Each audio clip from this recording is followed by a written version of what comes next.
Good afternoon and welcome. My name is Lise Grande. I'm the head of the United States Institute of Peace. It was established by the U.S. Congress in 1984 as an independent public institution dedicated to helping prevent, mitigate, and resolve violent conflict abroad. We're very honored at USIP to host the second annual dialogue on war legacies and peace in Vietnam, Laos, and Cambodia.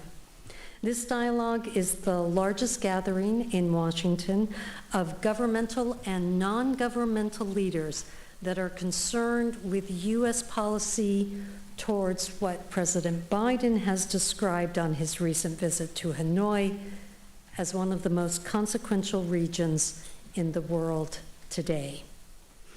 This event began as a flagship activity of the Institute's War Legacies and Reconciliation Initiative.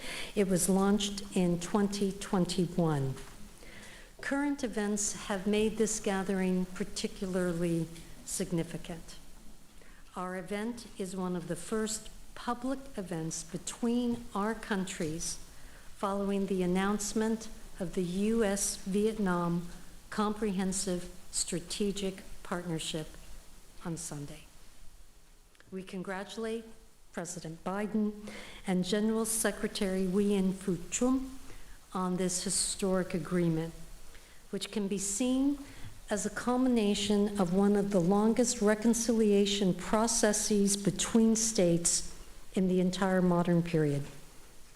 We also recognize that this achievement would not have been possible without the efforts of many individual Americans and Vietnamese who have made post-war reconciliation their life's work. We welcome our colleagues from the embassies of Laos, Vietnam, Cambodia, as well as the visitors who are joining us today who have been sponsored by the Defense POW MIA Accounting Agency, which is actually holding its own annual technical talks later today. I'm delighted to have the honor of introducing our two distinguished speakers who will be here for the first part of today's plenary. Dr. Mira Rapp-Hooper is the Special Assistant to the President of the United States and Senior Director for East Asia and Oceania Affairs at the National Security Council. Madam Huang Thi Thanh Nha is the Minister and Deputy Chief of Mission of the Embassy of the Socialist Republic of Vietnam. Please join us on the stage.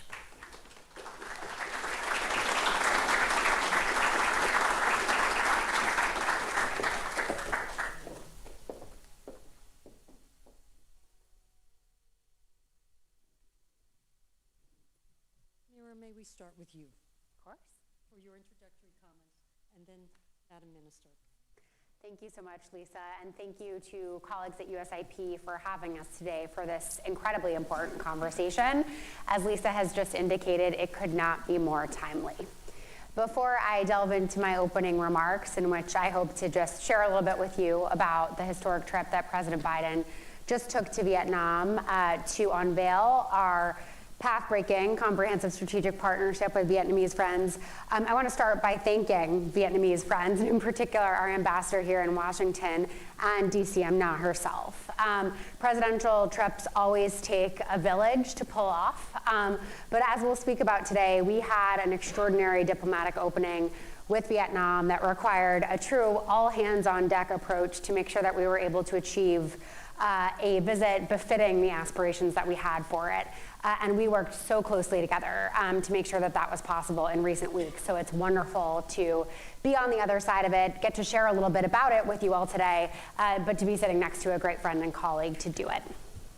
So our comprehensive strategic partnership with Vietnam that President Biden and General Secretary Nguyen Phu Trong announced on Sunday was the product in many ways of decades, years of reconciliation, exactly as Lisa indicated, but also the product of a particular moment that all of a sudden seemed like it was upon us before we could even sort of grasp the enormity of the situation. As Lisa indicated, and you all know so well, the U.S.-Vietnam relationship has taken many twists and turns in the 50 years of the post-war period. As we discussed with Vietnamese counterparts many times during the president's trip to Vietnam a few days ago, in many ways there was an incredible potential for partnership between the U.S. and Vietnam in the immediate post-war period, when Ho Chi Minh reached out many times to U.S. presidents to write and to share his aspirations for full cooperation with the United States and a desire to draw closer as partners. But of course, it's lost on no one in this audience that a couple of decades later, our relationship was in an incredibly painful place as we were riven by conflict. And in many ways, the decades subsequent to that were all defined by our reconciliation process, which of course culminated with diplomatic normalization in 1995. Following normalization, there were a number of key milestones to include our launch of a comprehensive partnership in 2013, President Obama's incredibly important trip at the end of his administration, and when President Biden took office in 2021, I can say, as someone who has been privileged to be at the National Security Council since the early days of this administration, that it has always been an aspiration of ours to upgrade our relationship with Vietnam, befitting of the moment that we are in. Of course, that upgrade is very much about the way that we see U.S.-Vietnam relations, but it's also about the fact that this administration is incredibly focused on the Indo-Pacific as a region, has put out an Indo-Pacific strategy that aspires for a free, open, connected, resilient, and secure region, and has invested a great deal of time, effort, and energy into modernizing and investing in a wide variety of alliances and partnerships around the region. So whether you're talking about the modernization of the U.S.-Japan Alliance, U.S.-ROK Alliance, U.S.-Australia Alliance, U.S.-Philippines Alliance, or newer multilateral arrangements like the Quad and AUKUS, and of course our enduring and profound commitment to and respect for ASEAN centrality, this administration has made it its business to be laser focused on allies and partners as the bedrock of its efforts to bring about that vision for the Indo-Pacific that we seek to achieve. And we have always hoped throughout this process that an upgraded partnership with Vietnam would be a part of that. We recognized just a few months ago that we might have an opportunity to go even farther and even faster than we would have previously expected. I can say personally that when we thought about upgrading our relationship with Vietnam until very recently, we all on both sides of the Pacific expected that we were looking at an upgrade to a strategic partnership, which would have been the natural progression and certainly the way that partnership succession has typically worked in the Vietnamese system. But we recognized, due to a couple of really important exchanges amongst our top diplomats and leaders, that we had an opportunity to do even more than that. And a couple of particularly important meetings led us to recognize that the strong desire of President Biden and General Secretary Chung to meet meant that we might also be able to do more than we thought was possible. And with a little bit of exploration, both sides did land on the idea that we should seek a comprehensive strategic partnership in an unprecedented double upgrade by Vietnam of the United States as partner. As we prepared to pursue Khi mà tôi chuẩn bị cho chuyến đi lần này và một cái bước ngoặt mới này thì chúng tôi nghĩ rằng là cái khoảnh khắc này là không là một khoảnh khắc chúng tôi rất là hoan nghênh và đánh giá cao cái nỗ lực của các đối tác, các đồng nghiệp của chúng tôi ở Việt Nam, và để nhìn thấy đạt được những cái tiềm năng của trong cái quan hệ của chúng tôi nghĩ đến một trong những lý do đó là chúng tôi đã đạt được đến cái bước nâng tầm cao cái mối quan hệ chưa từng có này. Thì tôi nghĩ đây cũng là những cái mục tiêu chính cũng vẫn là sự liên minh, sự hợp tác.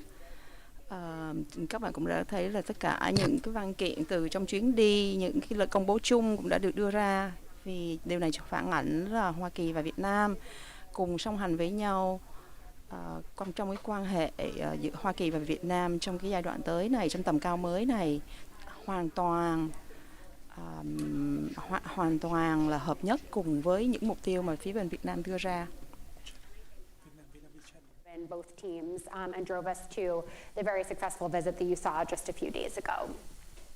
Headlines of our fact sheet, of course, include a unprecedented decision to form a partnership with Vietnam in the technology space, and in particular to invest in Vietnam's semiconductor ecosystem, with a strong desire by the United States to see Vietnam be a leading regional technology player in the years to come, and increasingly a leading global player. Other deliverables include initiatives to help Vietnam build its workforce, to harness the incredible potential of its educated, young, and dynamic population and its growing economy. And of course, there are a number of other features that you would expect to see, whether that's our close partnership on climate change, on health security, our longstanding and very important security ties, and our people-to-people connections, which in many ways remain the lifeblood of our partnership. But even as we designed a partnership, a sort of plan for a CSP that would be fully fitting of a modern, dynamic Vietnam and all that we believe Vietnam can achieve in the region, and fitting of the US's aspirations in the Indo-Pacific in the 21st century, I do want to emphasize the importance and continuing role that war legacy and war remembrance played in this very important trip. Throughout our planning, we talked about the fact that it would be incredibly important to memorialize the work that our teams in the United States and Vietnam have done tirelessly for decades, even preceding diplomatic recognition, to get us to the place where we are able to announce this highest tier of partnership in 2021. Of course, that includes continued tireless work to address unexploded ordnance, to address dioxin remediation, to provide support for people with disabilities, and to do the day-to-day work of remembrance and reconciliation that has allowed us to build trust and mutual understanding that now doesn't just extend to the war legacy part of our relationship, but really permeates all aspects of the partnership. On the president's trip to Vietnam, one of the most moving moments that I had the privilege of experiencing was the president's visit to the National Assembly, where he met with the Speaker of the National Assembly and also had the privilege of meeting a number of veterans of the Vietnam War, both U.S. and Vietnamese veterans. And one of the most poignant moments of the entire visit was when two U.S. veterans of the war returned to the Vietnamese veteran present his own diary that he had kept during the war, rebound and refinish so that he could have memories of his own experience and his family could have memories of his own experience for decades to come. And I think we saw both of our leaders sort of catch their breath a little bit in the poignance of that moment. And that was such an important reminder of the fact that even as we continue to modernize our partnership and extend it into all of these incredible new areas, that work remains in many ways the beating heart of what got us to where we are. I will note in closing my opening remarks that I think war legacy remembrance was a hugely important aspect of why President Biden personally wanted to pursue the CSP with Vietnam. As he said many times over the course of his meetings with all of Vietnam's top 4 leaders, he has some close personal friendships that have led to his understanding of Vietnam and the incredibly important role that U.S.-Vietnam relations could play in helping to make for a more peaceful and stable Indo-Pacific. And for him, those are encapsulated by his friendships with Special Envoy for Climate, John Kerry, of course, former Senator and Secretary of State, who accompanied him on the trip and was there for every moment of his very important program. And they also, of course, include his long-standing and deeply valued friendship with John McCain, who he honored by placing a wreath at the marker in Hanoi, where Senator McCain's aircraft was shot down during the Vietnam War. So I think as a staffer, it was very moving to see the significance that war remembrance played in bringing this particular president to this particular moment where he had the privilege of sitting side by side with the General Secretary and each of Vietnam's top leaders to survey how far we've come and how much potential we have in the years and decades ahead. I'll stop there. Mira, thank you. Madam Minister. First of all, I'd like to thank the USIP for inviting me to this important dialogue, which has become a very remarkable initiative to promote reconciliation, peace, and mutual understanding. And thank you very much, Mira, for telling us about what happened in Hanoi a few days ago. My remarks will focus more on addressing Gua legacy issue. We believe that addressing Gua legacy issue has been one of the keys to normalization process between Vietnam and the United States, and also to the development of our bilateral relationship. Enormous efforts have been made from both the United States and Vietnam to overcome the consequences of the war of the last over 3 decades. And the close cooperation between Vietnam and the United States, governments and people in this area has contributed significantly to building trust and understanding, making two former enemies friends and partners today. Mira has mentioned earlier about the big event in Hanoi 3 days ago, when our two leaders announced the establishment of the comprehensive strategic partnership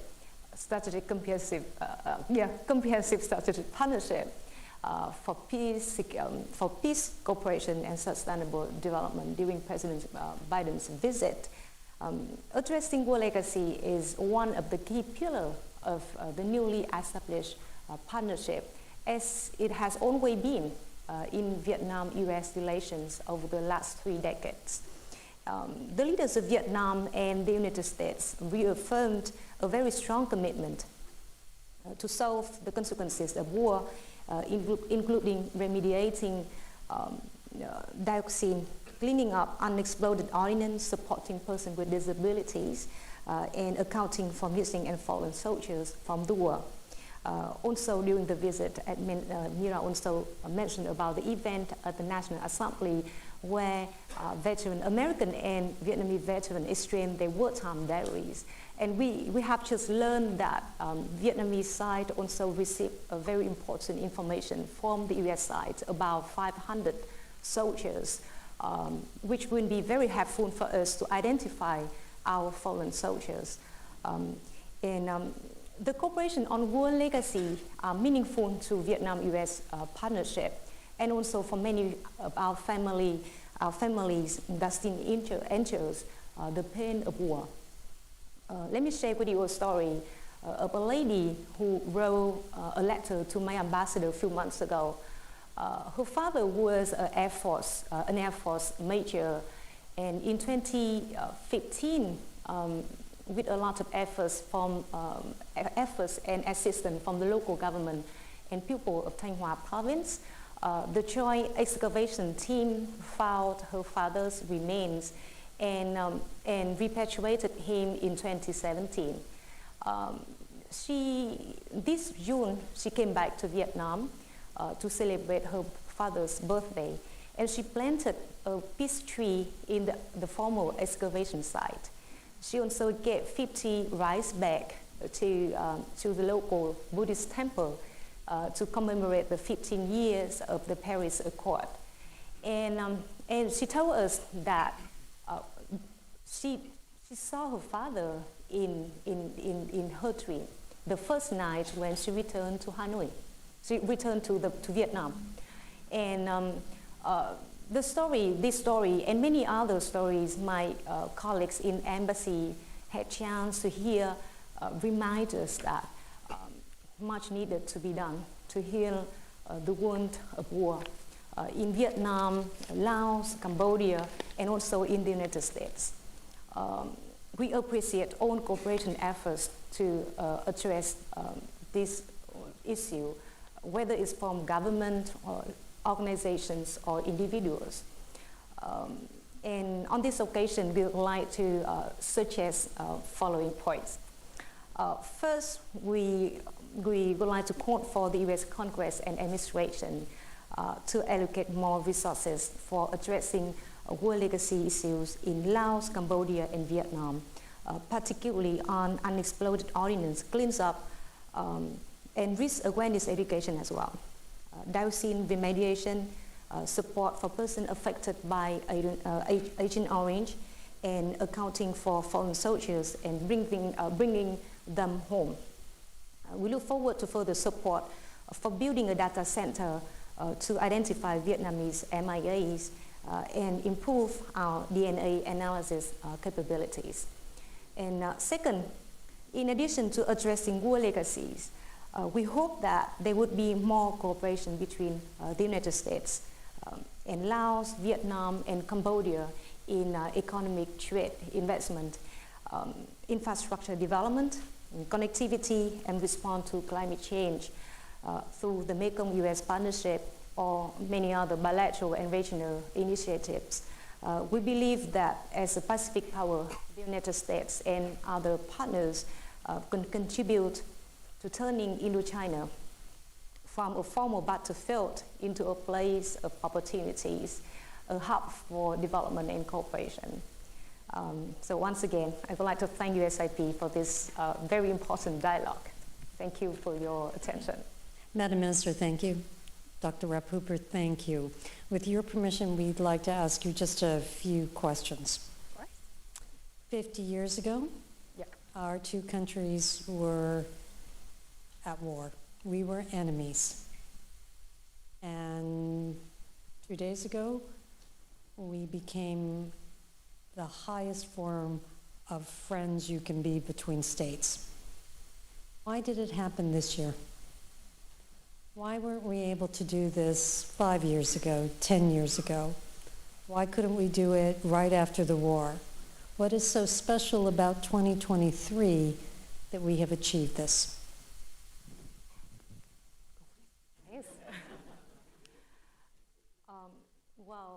Let me share what I think. I think what Vietnam and the United States have just achieved is remarkable. The reconciliation process is not easy at all. It takes many years. For many other examples, it may take many decades to heal the wound of war, to overcome the consequences of war. And in order to have what we have a few days ago, that a lot of efforts have been made from both sides, from the United States and Vietnam. So I think that's already remarkable. You can say it's long, but it might not be too long compared to what we have achieved. It's already very remarkable. I'll simply embroider on DCM Na's remarks, with which I absolutely agree, to say that I think there are a few different layers of factor. And you'll excuse me for bucketing them. I'm a recovered political scientist, so this is the way my brain operates. But on one level, right, you have sort of the structural circumstances of international politics, right? The Vietnam War occurred during a very particular time at the height of the Cold War. The Cold War ended, which provided ample opportunity for us to look towards a new future, including through diplomatic normalization. But even before the end of the Cold War, we had started at the subnational level a lot of this really important reconciliation and healing work between our countries. And now, of course, structurally in the 21st century, we live in a world that looks nothing like the Cold War. It has many challenges of its own, but the sort of structural factors in international relations are completely different. Second, as my friend and colleague just indicated, over the course of those 5 decades, you have had tireless work in both of our countries, both on the government-to-government level, the NGO level, the individual level, and many more, to put us in a place where we could arrive at a partnership breakthrough like the one that we did just a few days ago. Through this tireless work that not only addresses the specific legacies of war in all of these painful areas, like dioxin remediation, unexploded ordnance, people with disabilities, falling and missing shoulders, each of which is crucial, but through those activities, genuinely builds a stronger foundation for a future relationship because our countries understand each other better and build habits of cooperation that can extend to other areas. But the third factor I would point to is individual leadership. I don't think we would have arrived at the particular moment that we saw on Sunday without the leadership of this General Secretary in Vietnam and this President here in the United States, both of whom were committed to meeting and committed to taking their partnership to a historic place. Even as we worked in recent months to figure out how exactly we would get them together and what exactly it would look like, that determination was clear and was fierce. So in many ways, all of this work that has gone on tirelessly between our countries for years was helping to lay the foundation now in the 21st century in which these two particular leaders could take this historic step. Do you think the contribution of the new friendship, the new comprehensive strategic friendship between our countries is going to mean for stability and for peace and for prosperity in the region? I'm happy to take this one first. We see the U.S.-Vietnam Comprehensive Strategic Partnership as an absolute force for peace, stability, and prosperity in the Indo-Pacific, full stop. We think this partnership is going to be incredibly important in the service of those goals, and believe that's true across a number of different dimensions.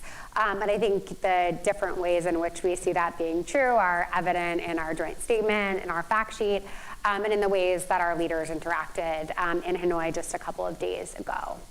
On the one hand, and at the most basic level, the president reiterated a number of times, and we believe fervently that a strong, unified, prosperous, and resilient Vietnam is fundamentally in the interest of the Indo-Pacific and in the interest of the United States. And that is part of the reason we are so committed to Vietnam and Vietnam's success.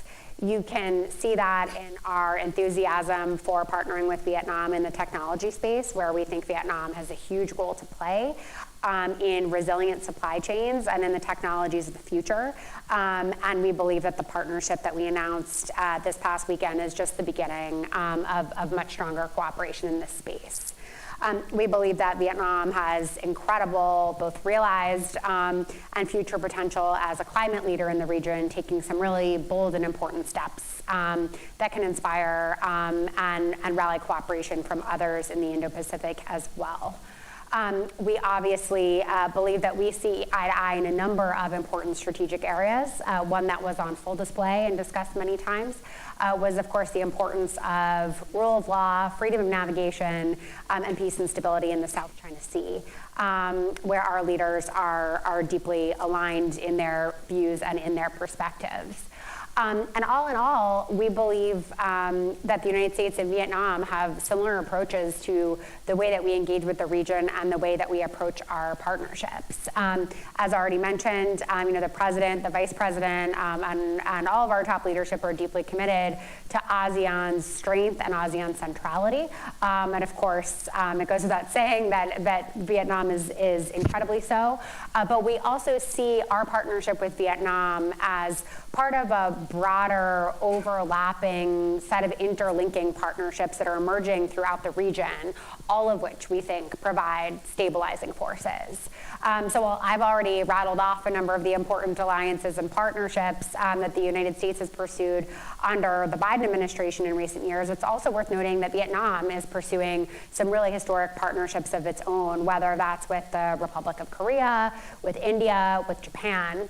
And we see a lot of that work as overlapping and aiming towards similar sets of goals, many of which for us are reflected in our Indo-Pacific strategy.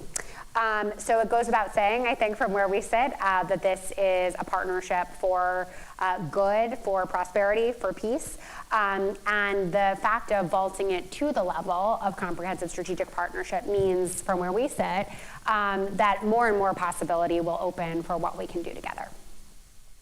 Just let me add some few things. To us, when we upgrade the partnership to CSP level, comprehensive strategic partnership level, we believe that the purpose of the partnership is for peace, cooperation, and sustainable development, nothing else. That's very clear. And this is the purpose of our partnership. And if you read the joint statement between our two leaders, you will see that the very big component of the joint statement is about development, about economic cooperation. Vietnam, as many other countries in the region, we very much look forward to further engagement of the United States in the region in terms of economic and development. And that's why we support many initiatives by the U.S. administration to further engage economically with the region and with ASEAN.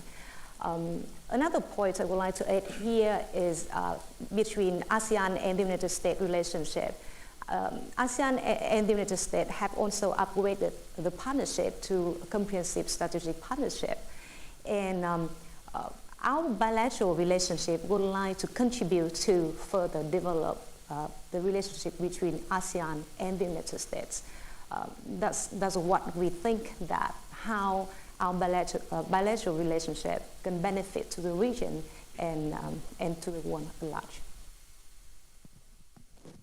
You know, historically, if you look at post-war period between countries that have fought, and if we date modernity from the French Revolution, one of the astonishing features of the relationship between Vietnam and the United States is that it represents the longest sustained reconciliation process in 250 years. An astonishing journey for our country, an astonishing journey for your country. Now that we have an elevated partnership and friendship between us, what are going to be the obstacles to implementing this fully? And a related and final question. If you were asked to advise two countries that are fighting right now, how they should reconcile when that fighting is over, what would you say to them? Madam Minister, we'll start with you. Why don't you come with the tough question? Well, I think there would be no single model to every situations. I mean, the situation varies from one place to another. But I just think that the lesson from building the trust between Vietnam and the United States might be an example for other countries as well. And this is not about only the cooperation between the two governments, but more important is between two people of Vietnam and the people of the United States. I believe that if we can help to promote the people-to-people ties day by day, we can enhance the trust building and we can enhance the mutual understanding between two peoples. It might be a solution to any conflict. Though I would not say that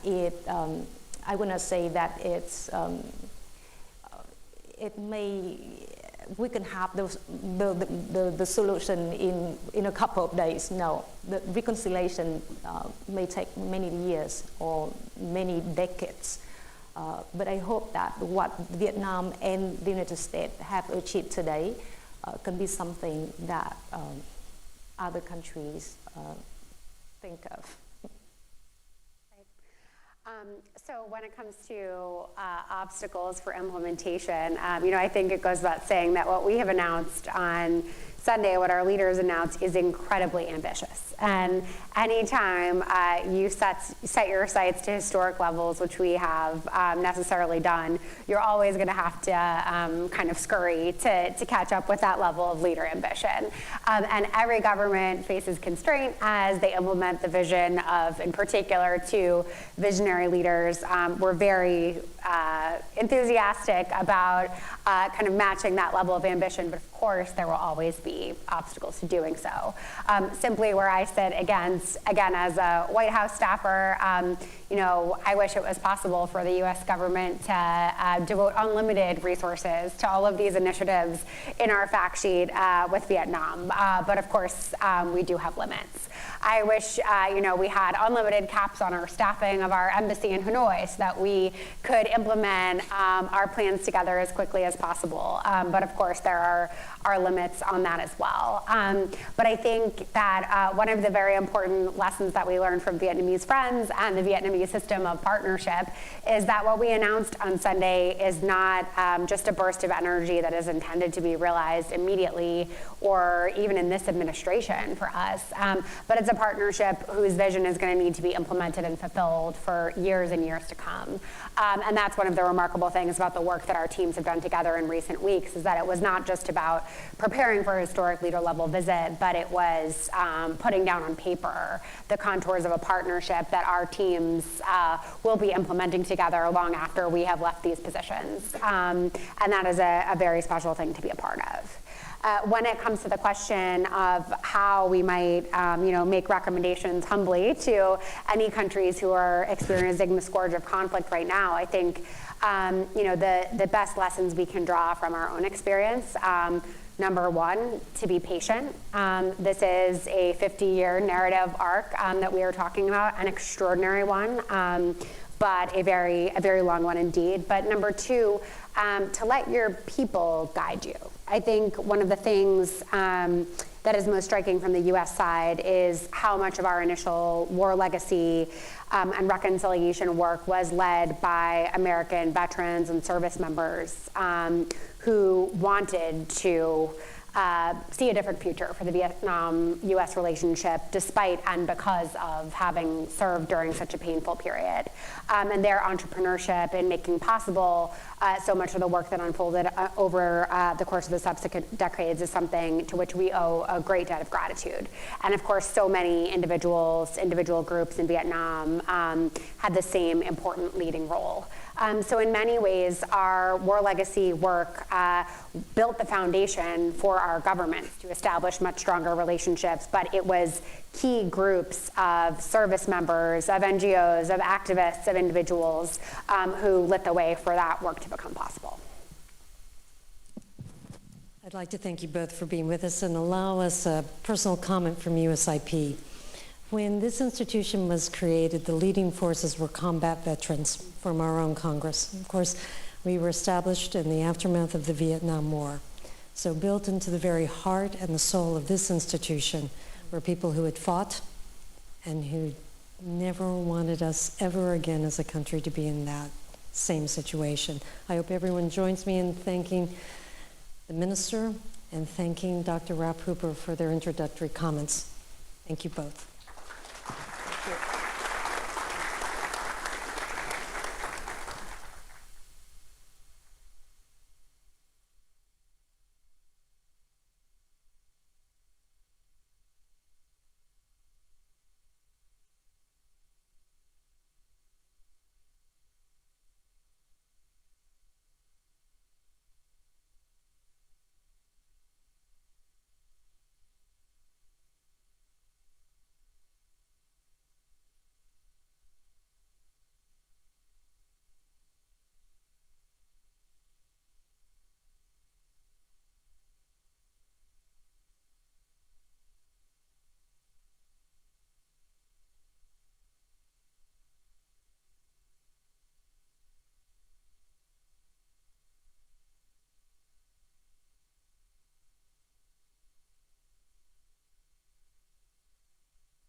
Senior expert for Southeast Asia here at the U.S. Institute of Peace. I work very closely with Andrew Wells-Dong, who I know is much more famous for this audience. We work very closely to establish this program in the last couple of years, and you'll be seeing Andrew Wells-Dong up here on stage soon enough. We have a little over 30 minutes to continue our conversation with three speakers, so I know I ought to be brief. Nobody here on stage was traveling with President Biden to Hanoi last week, but I can assure you they're all very, very interesting people and come with a diverse set of background, and I think we'll address three important pillars of the war legacy and reconciliation story. So first, immediately to my left is Mr. Bunchanangsat Chantalat, who's the Deputy Chief of Mission at the Embassy of Laos PDR here in Washington, D.C. Previously, he served in very senior roles at the Ministry of Foreign Affairs in Vientiane. He also happens to hold a PhD and master's from universities in Australia, so he's our Australia expert here on the stage also. Next to him is Anne-Marie Yastishak, who is a career member of the Senior Foreign Service with the rank of Minister Counselor. She's currently a senior advisor in USAID's Bureau of Human Capital and Talent Management. She was previously the Senior Deputy Assistant Administrator for Asia, and I think most germane to our conversation today, formerly the Mission Director for USAID in Hanoi. And finally, we have Tony Sach, who comes down from Harvard to be with us today. He's the director of the Rajawali Foundation Institute for Asia and the Daewoo Professor of International Affairs at the Harvard Kennedy School. He's also a noted specialist on China. He was the Ford Foundation's representative there for several years in the 1990s. For today, he's going to be focused on a few initiatives that he runs related to Vietnam at the Harvard Kennedy School. So without any further ado, Mr. Chantalat, I think it goes without saying to people in this room, but what Americans call the Vietnam War was actually a war in all across Indochina, including Laos. It's very important that you're here with us. Thank you, and would like to give you the floor for a few initial remarks. Thank you, Brian. So today I'm very honored and happy to get invited and share my opinion about the war legacy. As the theme, the title of the plenary session today, it's about cooperation on war of legacy. So this afternoon, I would like to talk about the UXO clearance in Laos. You may be well aware that the Vietnam War or the Secret War in Laos, we Lao people are affected by the U.S. bombing. For 9 consecutive years, from 1964 to 1973, over 2 million tons of bombs had been dropped on Laos, spreading into more than 270 million cluster submunitions scattered across the country from north to south. And even over half century later, 30% of bombs, or around 80 million bombs, still remain unexploded and still active in the forest, in the rice field, and with no exception, in school, in playgrounds, where children play and go to school every day. UXO have already claimed the lives of more than 50,000 people, both adults and children, after the war ended.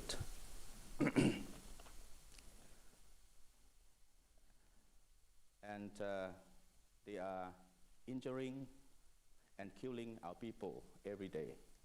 And sadly, this past June this year, there was an accident in Sanyabuli province where 2 children were killed and 3 others were injured. This is a really sad story that I hear. They are playing together and they saw the bomb and they play with unexploded bomb, and they were heavily affected. So with the strong determination to eliminate the impact of UXO, the Lao government has prioritized the UXO clearance as one of the important and crucial works that we cooperate with the foreign countries, donor countries, including with the US. So for almost 70 years of our diplomatic relations with the US, UXO clearance remains a crucial area of our cooperation.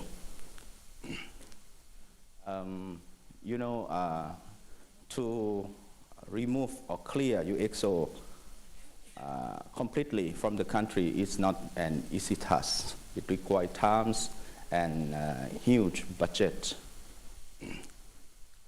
But with the capacity we have now, we have many difficulties to remove all of them as quickly as we want. So, but we would like to thank the US government and donor country for providing us the support over the past year. We note that the House of Appropriation Committee committed $80 million to address the issue of conventional weapons of destruction in Laos and Vietnam and Cambodia. So we hope that the committee, to see this commitment being realized to contribute to the ongoing UXO clearance effort in our countries. So with the US assistance, we almost 72,000 hectares of the total contaminated area of 847,000 hectares in Laos have been cleared from 1996 to 2020. But even after the 3-decade-long efforts, we could only remove only 10% of the total contaminated land. So based on our current resource that we have and the budget, we are able to clear approximately 5,000 hectares per year, which will take quite a long time. And it already consumed the budget of 30 to 40 million per year.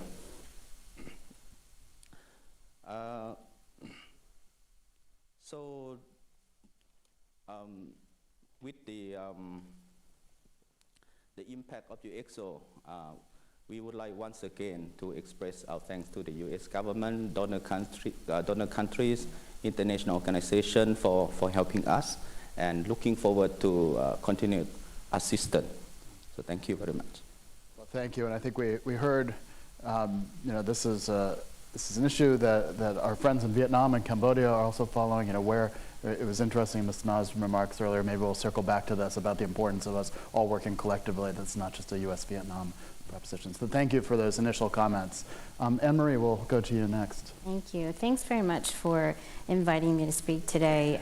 It's really an honor to be here and to share the stage with others who have been working to promote peace throughout Southeast Asia.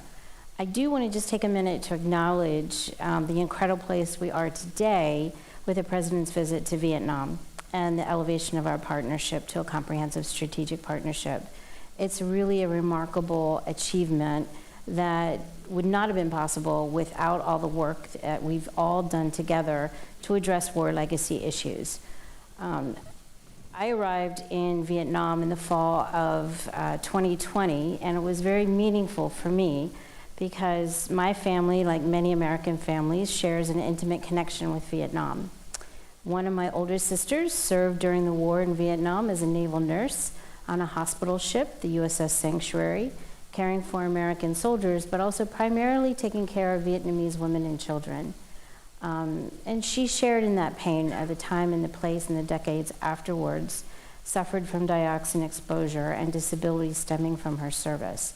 Her dedication and selflessness really has impacted me, and it was a huge honor for me to go to Vietnam and serve as the mission director and to follow in her footsteps, but also to address the Vietnam war legacies.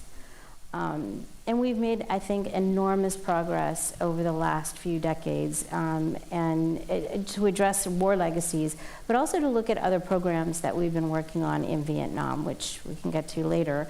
And there is a fact sheet that came out with the president announcing another $100 million in development assistance. But today, USAID's current war legacy focuses in 3 areas. One is disabilities assistance, the second is the dioxin remediation, and then the identification of the deceased. So first with the disabilities assistance, thanks to really the historic legislation sponsored by Senator Leahy in 1991, we began a program designed to address the expressed priority of the Vietnamese government to meet the needs of those wounded by the war. And specifically, it was working with about 250,000 amputees who had minimal, if any, access to appropriate prosthetic and rehabilitation services. Since then, our disabilities programming in Vietnam has grown significantly. We've contributed more than $155 million in assistance to persons with disabilities over the past 30 years, and recently expanded our disability program to 2 new provinces, bringing the total number of supported provinces in Vietnam to 10. Across the country, we've worked with partners to support children with disabilities and help parents improve their ability to care for them, and also worked with clinics and hospitals to screen for disabilities as part of routine health checks, train rehabilitation professionals to get people the help that they need, and assist in instituting Vietnam's first ever occupational speech and language therapy courses. Over the last 5 years, we've contributed to a significant expansion of the Vietnam's workforce of skilled rehabilitation practitioners, physical, occupational, and speech and language therapists, which really was, again, a tremendous step forward in training the workforce for the government and the institutions within Vietnam to be able to provide those services themselves.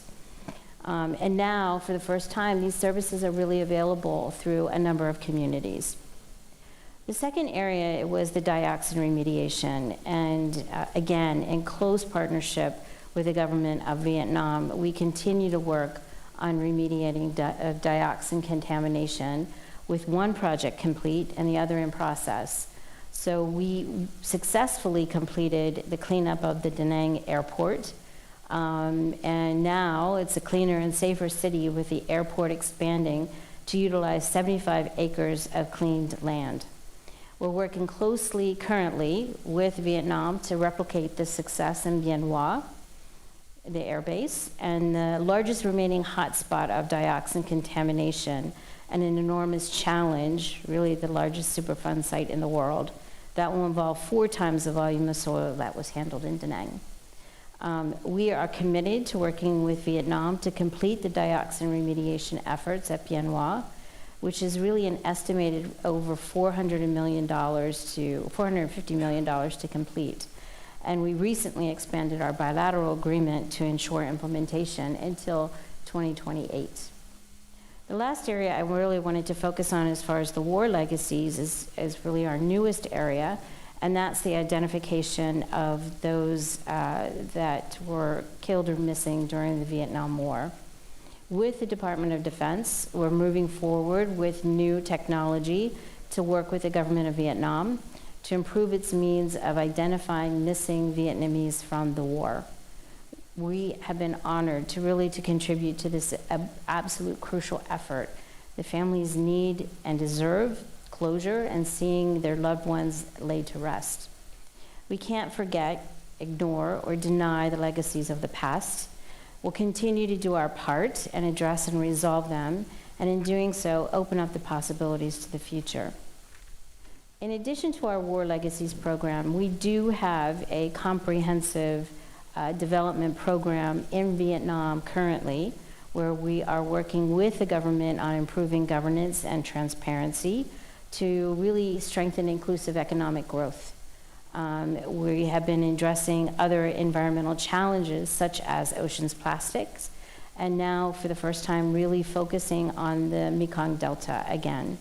And really another area that's really crucial not only for Vietnam but for the world is really on the transition of energy and meeting those climate change goals, and particularly the implementation of the Power Development Plan number 8. I'll stop there, but again, I just want to say thank you very much for inviting me, and really look forward to a discussion about what else we can be doing together. Thank you so much. Tony? Yes, again, thank you very much for this invitation, and I also want to extend my thanks to all the staff here at USIP for putting this important event together, and of course your immaculate timing for when it's now taking place. I wanted to touch on two initiatives at the Harvard Kennedy School that relate to these questions around war, legacies, and reconciliation. The first I'll only touch on briefly, and the second actually follows on from what my colleague was just talking about in terms of identification of those fallen in the conflict, and I'll spend a little bit more time on that one. The first is the evolution of the Fulbright University of Vietnam, and that has enabled, I think, many other activities to take place within Vietnam in the realms of sort of culture and education. And it began way back in 1994, actually, as a partnership between our Vietnam program and the University of Economics in Ho Chi Minh City, and developed the Fulbright's economic teaching program. That led to offering in Vietnam the first Masters of Public Policy degree, and eventually into the school, which is now the graduate school, as a part of the Fulbright University of Vietnam, which received its operating license in 2017 as the first independent non-profit liberal arts university. So I think it has been a pioneer in the realms of education and has played an important role in helping understanding between the two countries. But let me turn to the project that's funded in terms of what we refer to as the unseen legacies of the Vietnam War. And that's funded by the US Defense Department, and it's based at the Roger Wiley Foundation Institute for Asia at the Harvard Kennedy School. From what we've been hearing, it really shows a tremendous value of the work that is being conducted in this project.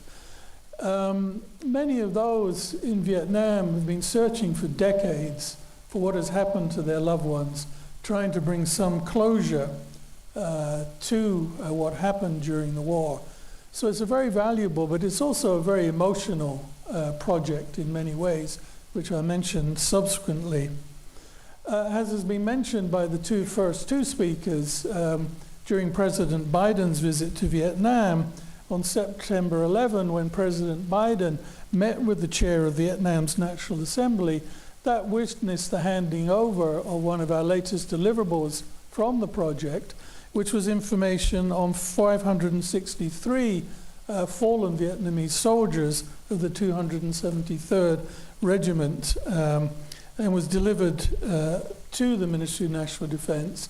And as was mentioned, which was very moving, with an actual diary from a soldier, a battlefield diary, which we recovered from the CDAC collections and was able to verify it and then be able to give it to the living author in Hanoi.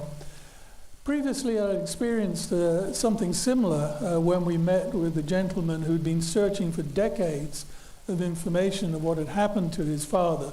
And he'd been tricked by charlatans, geomancers, soothsayers about where perhaps the remains lay. But we were actually able to discover the death notification for his father, which of course in itself was sad, but he was so relieved in many ways that actually could now bring closure to what had happened to his father all those years ago. So I just want to finish off with two sets of comments. First, we've received tremendous support from the DoD and the DAO office in Hanoi, especially Colonel Thomas J. Bouchelon and Lieutenant Colonel Chad Somerville. And that's helped us provide a range of deliverables. We've produced so far, in addition to President Biden's visit, 7 sets of deliverables, 58 research reports, which encompasses over 600 individual war dead cases and burial sites for almost 2,000 other soldiers. So we've been able to verify those information, and they provide previously unseen burial site maps, written descriptions of burial sites, personal backgrounds, accounts of soldiers' deaths and circumstances, as I said in the case of the individual earlier, the manner of the soldier's death and the date of their demise, and rough coordinates. So I said in many ways it's an emotional and often a very sad project that one is engaged with, but is extremely valuable. We were also on a prior visit able to deliver 4 cases of personal ephemera. When we visited Ho Chi Minh's home village, we were able to deliver there a notebook of soldiers from the battlefield who'd been writing about Ho Chi Minh. We were able also to deliver another set of notes from soldiers in the battlefield to the museum for the poet Win Du, where they've been talking about his famous tale and writing about the inspiration it gave them. But most importantly, in that visit, during the field trip, we were able to establish working meetings at all levels, particularly with meetings with provincial leaders and provincial command and search teams in Quang Tri, Dong Nai, Tua Tien Hui, and that enabled us to establish another set of official communications for researching and sharing information that could get more directly to groups looking for possible burial sites and remains on the ground. And then, as my colleague from USAID said, then the very important work takes place of how do you identify them, how do you classify them to get to the families. We heard of one elderly woman who only had one tooth left in her mouth and refused to have it taken out because she said, I'd need this for future DNA representation. So what we're presently in the process of doing is trying to construct a state-of-the-art archive dedicated around this work that will serve as a central hub for research and study on the war and its impact on those involved. We're digitalizing collections of source documents, and we'll make those accessible to project stakeholders, Vietnam War scholars, and the general public. And last but not least, one of the things we hope to be able to do moving forward is to be able to provide challenges for our colleagues from Vietnam on how to process a lot of these materials that are in collections like CDEC, how to verify them, so that we can actually expand the pace and scope at which we're conducting this work, because obviously time is of the essence, and we want to be able to speed up that work of identification and location. Thank you. Thank you, Tony. It's incredibly important and increasingly urgent work. Let me start. We have a few minutes left with a follow-up question for you, Tony. I think at least on the surface, these new programs to help Vietnam identify missing remains are a bit of an analog to what's happened in the opposite direction, Vietnamese assistance to the United States to find remains. What ways are these similar or different? What lessons can be learned from the U.S. remains recovery mission? And are there blockages that just need to get out of the way to be as successful as possible here? The first thing, of course, that process hasn't stopped.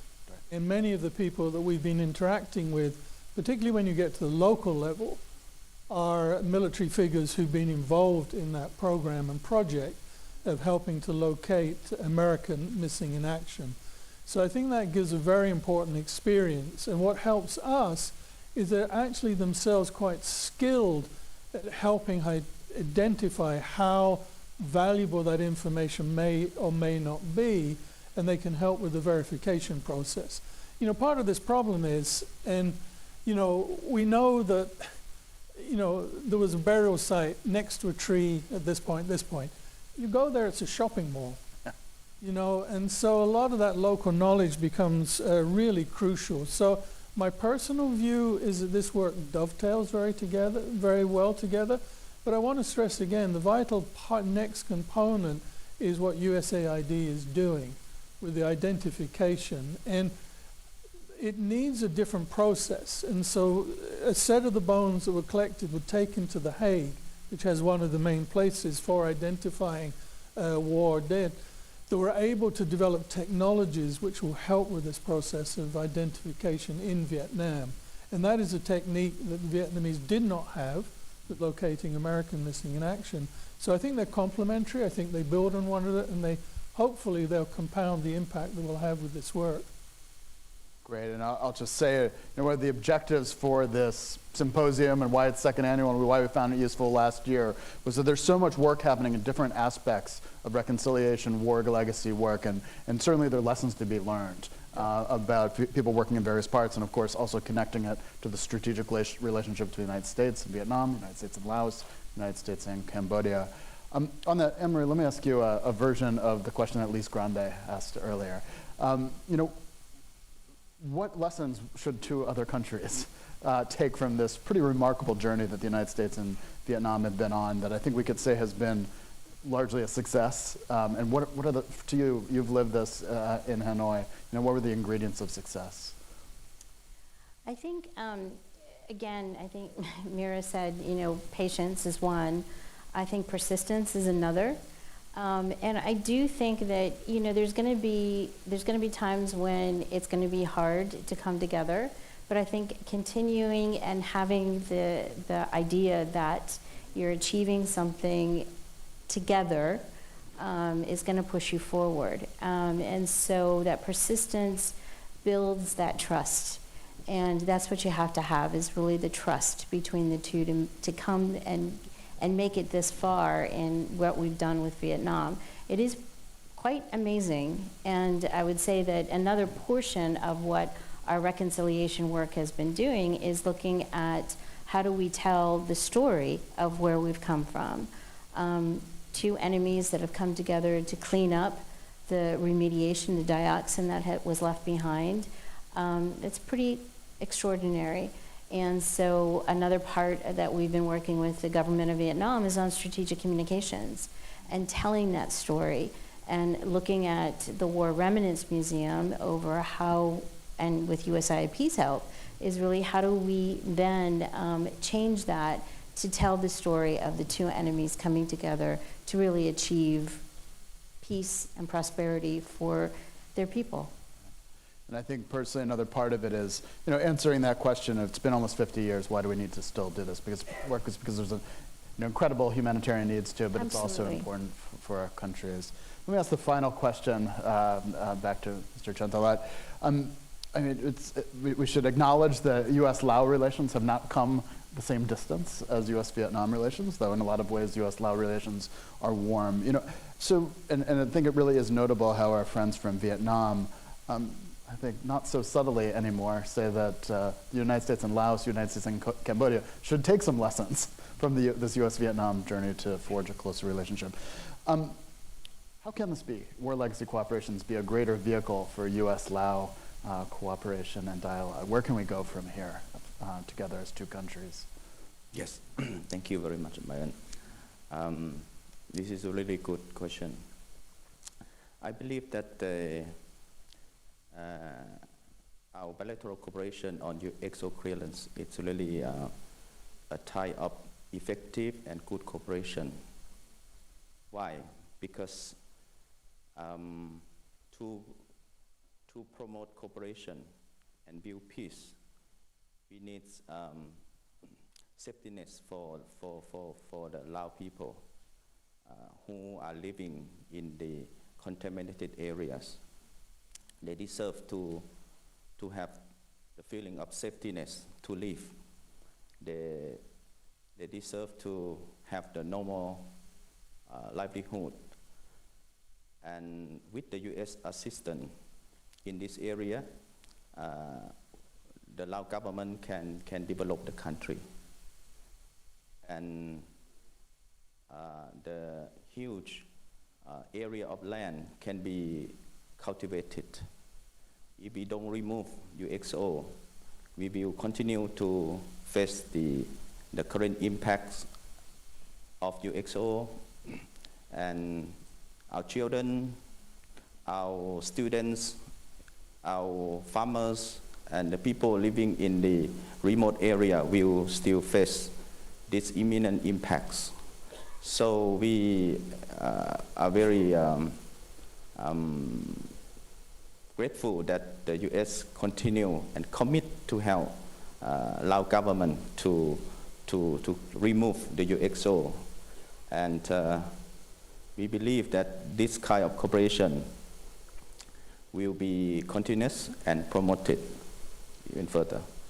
Great, thank you. And certainly a safe and secure and prosperous Lao PDR is in the U.S. interest in addition to the humanitarian side. So I think it's essential on many fronts. We're out of time for this session. I would remind those who are watching online that we have 2 other sessions coming up tomorrow, at least tomorrow here in the United States. At 8:30 a.m., Senator Jeff Merkley from Oregon will be speaking. He's really taken a leadership role in the Senate on war legacy issues, so we're thrilled to have him. And at 3:45 in the afternoon, we'll have another all-star panel with U.S. Ambassador Mark Napper and several other distinguished guests. But before we close today, please join me in thanking the panelists here up on stage.